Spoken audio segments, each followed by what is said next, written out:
بلوچستان کے سرحدی شہر تفتان سے ہمارے گدروشیہ پوائنٹ کے نمائندہ سمیع الحق سیاپات کی رپورٹ کے مطابق ملک بھر میں گندم اور آٹا کی قیمتوں میں کمی، سرحدی شہر تفتان میں قیمتیں سستا نہ ہو سکا۔ شہریوں کے مطابق دیگر علاقوں کی نسبت تفتان میں مہنگائی تھم نہ سکی۔ 200 گرام نات 30 روپے میں فروخت ہو رہا ہے، جس سے مزدور اور دہاڑی دار طبقے کو شدید پریشانی کا سامنا کرنا پڑ رہا ہے۔ تفتان کے مزدور طبقے نے انتظامیہ سے پرزور اپیل کرتے ہوئے کہا کہ 250 گرام روٹی کی قیمت 20 روپے مقرر کی جائے۔ تفتان میں خود ساختہ مہنگائی اور روٹی کے وزن کم اور مہنگے داموں فروخت کا نوٹس لیا جائے۔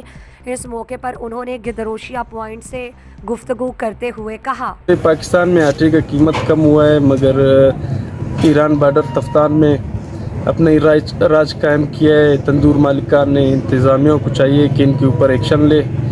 آٹا کی قیمت کم ہوا ہے، مگر یہ لوگ روٹی کا قیمت کم نہیں کر رہے۔